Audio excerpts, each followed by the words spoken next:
एक बार समय काल ने परमेश्वर से प्रश्न पूछा कि हे परमपिता परमेश्वर, कृपया आप मुझे एक प्रश्न का उत्तर दीजिए कि यदि कोई मनुष्य को भक्ति करने से रोके तो मनुष्य लाचारी और बेबस होकर आपकी या आपके किसी भी रूप की भक्ति किस प्रकार कर पाए।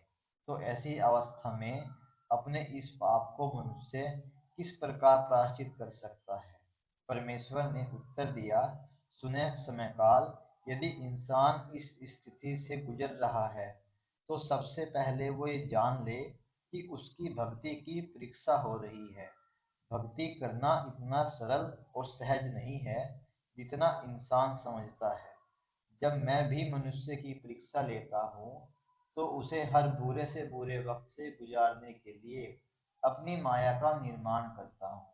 यदि उसकी भक्ति की जड़ें उसके जीवन से भी गहरी और मजबूत हैं तो वो हर परिस्थिति में हर संभव प्रयास करता रहता है परीक्षा में सफल होने के लिए।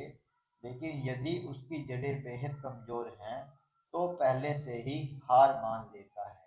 लेकिन सच्चा भक्त वही होता है जो परिस्थितियों से भयभीत न होकर आगे बढ़ने की कोशिश करता है।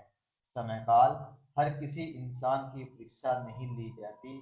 बहुत सौभाग्यशाली होता है मनुष्य जिसकी भक्ति की परीक्षा होती है, क्योंकि अधिकतर मनुष्य भक्ति की प्रथम सीढ़ी पर ही अपनी हार स्वीकार कर लेते हैं।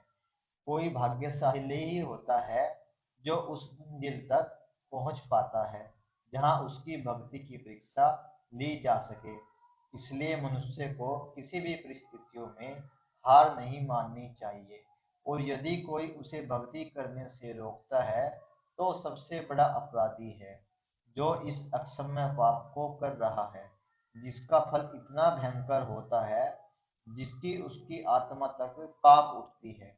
लेकिन यदि कोई ऐसा महापाप करता है तो वह उसके शरीर को तो बंधक बना सकता है, लेकिन मन को नहीं।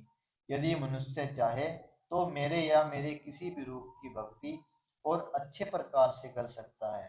समय काल, जब कोई मनुष्य मन से मुझे पुकारता है तो मैं उसकी पुकार अवश्य सुनता हूँ। इसलिए मन को कोई भी बंधक नहीं बना सकता। मन हमेशा स्वतंत्र रहता है।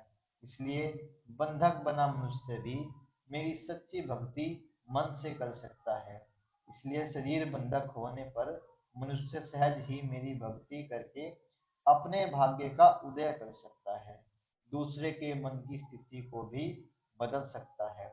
इसलिए मनुष्य कभी किसी परिस्थिति से हार नहीं माननी चाहिए। इस प्रकार समय काल को उसके प्रश्न का उत्तर मिला।